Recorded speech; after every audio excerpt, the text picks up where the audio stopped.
Hello नमस्कार, welcome to अर्थनीती. आजचा आपला पॉईंट बँकिंग या टॉपिक संबंधात आहे. त्याच्यामध्येही कुठलाही एखादा फॅक्ट्स किंवा काय असं न घेता तुम्ही जर हे आपण बघू, ह्याच्याबद्दल नंतर बोलू. बँकिंग संदर्भात जर हे विचारलं एक स्ट्रक्चर, तर तुम्हाला हे सांगता येईल भारतातील बँकिंग सिस्टीम संदर्भात. काय व्यापारी बँका आहेत, हा एक गट पडतो. सहकारी बँकाचा एक गट पडतो.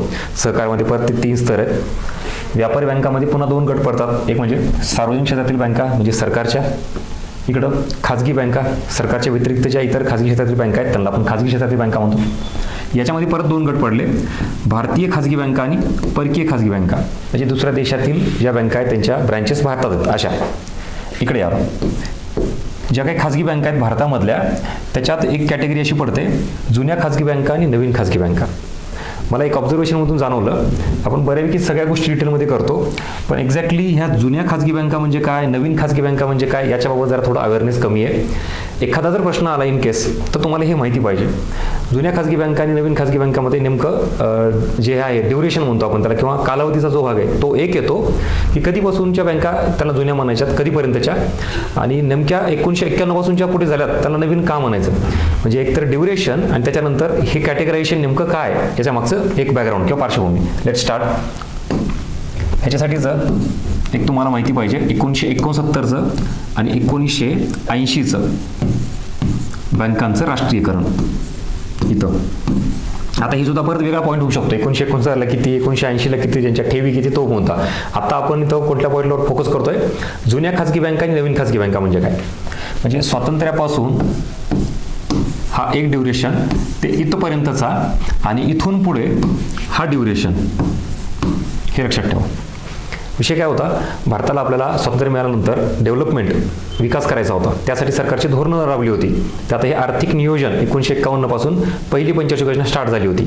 सरकारच्या या सगळ्या धोरणाला पूरक असं धोरण असलं पाहिजे होतं खाजगी क्षेत्राचं. त्यात हे पर्टिक्युलरली बँकेचा फार महत्त्वाचा रोल असतो. कारण वित्तीय समावेशन म्हणजे ज्या दुर्लक्षित घटकापर्यंत आपण पोहोचायला पाहिजे होतं, तिथपर्यंत कर्ज पोहोचायला पाहिजे होती, वित्तीय सेवा पोहोचायला पाहिजे होती, ही सगळी जी गरज होती ती बँकिंग सिस्टीम पूर्ण करत होती. मग इथं सरकारच्या ज्या बँका होत्या ते व्यवस्थित काम करायच्या, सरकारच्या धोरणाला पूरक असं.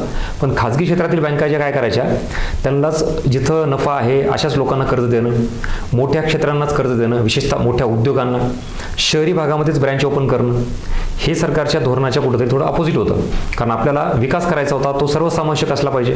ग्रामीण भाग हा दुर्लक्षित होता, ग्रामीण भागाकडे लक्ष दिलं पाहिजे होतं. अशा प्रायव्हेट बँका करत नव्हत्या. मग ठीक आहे, 47 पासून ते इथपर्यंत चाललं सगळं. सरकारने बऱ्यापैकी प्रयत्न केले की खाजगी क्षेत्र ही आपल्याला साथ देईल म्हणून. पण नंतर मात्र स्ट्रिक्टली काँग्रेस गव्हर्नमेंट असताना विशेषतः इंदिरा गांधी यांनी ॲक्शन घेतली की जर खाजगी क्षेत्र असं काम करत नसेल, विशेषतः मी बँकेबद्दल बोलतोय, तर मग आपण ताब्यात घेतली पाहिजे. म्हणून हे सगळं जे इथं सरकारने मालकी स्वतःकडे घेण्याचं जे काम चालू केलं त्याला आपण राष्ट्रीयकरण असं म्हणतो. मग बँकांचं राष्ट्रीयकरण कधी झालं, 1969ला. त्याच्यानंतर कधी झालं, 1980ला. सो 1969 पासून पुढं ज्या आहे त्या खाजगी बँका नीट काम करत नव्हत्या, सरकारला पूरक असलेलं धोरण राबवत नव्हत्या.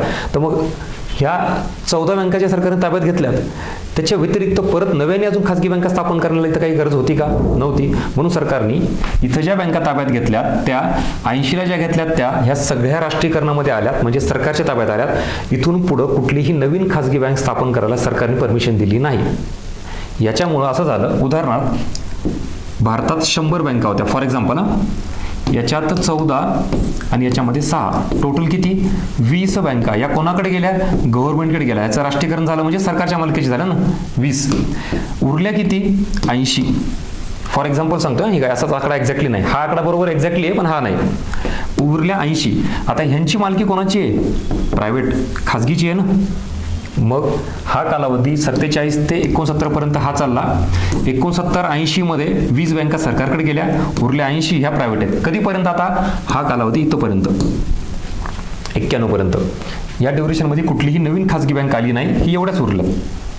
91ला काय झालं, रिफॉर्म्स केले आपण मोठ्या प्रमाणात. आणि या रिफॉर्म्समध्ये एक सगळ्यात महत्त्वाची बँकिंग संदर्भातील जी समिती होती ती म्हणजे एम नरसिंहन समिती. त्या समितीनं क्लिअर कट रिकमेंडेशन केलं, तुम्ही जे आता नवीन बँक स्थापनेचा परवाना इथून बंद केला होता तो आता द्यावा. आपण लिबरलायझेशन, प्रायव्हेटायझेशन, ग्लोबलायझेशन स्वीकारलं. आणि मग या एम नरसिंहन समितीच्या शिफारसीनुसार भारत सरकारने 1991 पासून पुढे खाजगी बँक स्थापनेला परवानगी देण्यास सुरुवात केली. मग या 1991च्या रिफॉर्म्स नंतर भारतात खाजगी बँक स्थापन करायला सुरुवात झाली. याला म्हणायचं नवीन खाजगी बँका, ज्या 1991 पासून सुरू झाल्या. मग ह्याच्या आधीच्या ज्या काही खाजगी बँका होत्या ह्या कुठल्या झाल्या? मग जुन्या खाजगी बँका, या नवीन खाजगी बँका. आणि हीच कन्सेप्ट आपण इथं बघत होतो. हे सगळं वर्गीकरणमध्ये. आता क्लिअर झाला का पॉईंट? जुन्या खाजगी बँका, नवीन खाजगी बँका. इथं तुम्ही म्हणू शकता 1991 पूर्वी स्थापन झालेल्या ज्या खाजगी बँका आहेत त्याला म्हणायचं जुन्या खाजगी बँका. किंवा दुसरा अँगल, दोन्हीही राष्ट्रीयकरणातून म्हणजे 1969चं आणि 1980चं राष्ट्रीयकरण याच्यातून ज्या सुटलेल्या बँका आहेत त्याला काय म्हणायचं? जुन्या खाजगी बँका. दोन्ही स्टेटमेंट इज करेक्ट असं तुम्हाला आयोगात येऊ शकतं. नंतर नवीन खाजगी बँका म्हणजे क्लिअर रिफॉर्म्स नंतर किंवा 1991च्या नंतर ज्या बँका स्थापन झाल्या त्याला म्हणायचं नवीन खाजगी बँका. अशा पद्धतीनं एक छोटी का असना कन्सेप्ट तुमची क्लिअर करायचा प्रयत्न केलेला आहे. होपसो की तुमच्यापर्यंत सगळं पोहोचतंय. हा कंटेंट, हा व्हिडिओ आवडला असेल तर नक्की लाईक करा आणि तुमचे फीडबॅक कमेंट बॉक्समध्ये मेन्शन करा. ह्या छोट्या गोष्टी मार्फत काय होतं, काहीतरी एक अशी गोष्ट असते जी आजपर्यंत फक्त वाचत असतो आपण. आता तुमच्यापैकी किती जणांना माहिती बरं जुन्या आणि नवीन खाजगी बँका वाचलेलंच आहे ना, पुस्तकात पण आहे. एक्झॅक्टली त्याचं बॅकग्राऊंड, त्याचं ड्युरेशन हे आता परफेक्ट लक्ष झालं. आता आयोगात येऊ द्या प्रश्न किंवा वाक्य येऊ द्या, तुम्ही क्लिअर कट सॉल्व्ह करू शकता.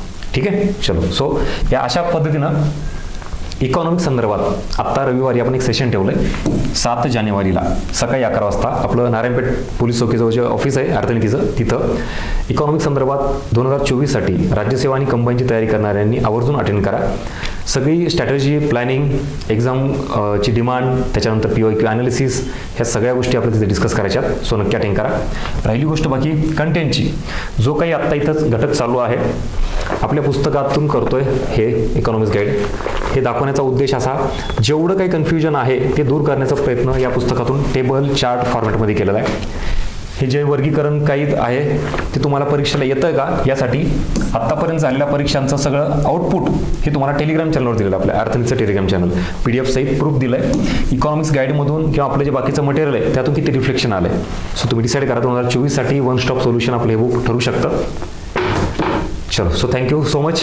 भेटूया परत एका नवीन कन्सेप्टसोबत. मी तुम्हाला मागेही सांगितलं असेल, जे नवीन आहेत त्यांना मी परत सांगतो, आपली ही सगळी व्हिडिओ सिरीज, मग ते छोटे व्हिडिओ असू द्यात, मोठे असू द्यात, ह्याच्यामधून माझे 2 उद्देश साध्य करायचे तुम्हाला. एक तर तुम्ही केलेला अभ्यास चेक करायचा आहे, त्याच्यातून कन्फ्युजन दूर करायचं आहे, तुम्ही केलेल्या चुका तुमच्या समोर आल्या पाहिजेत, हा एक अँगल आहे. म्हणून मी कुठलाही कंटेंट देताना प्रश्न विचारून देतो. डायरेक्टली असं लिहिलं आणि सांगितलं निघालो असं होत नाही, पहिला अँगल. दुसरा, ज्यांचा अभ्यास व्यवस्थित झाला आहे मग त्यांचा जो काही रिव्हिजनचा भाग आहे तोही तर होईल. म्हणजे तुम्ही दिलेला वेळ हा वायफळ गेला नाही पाहिजे.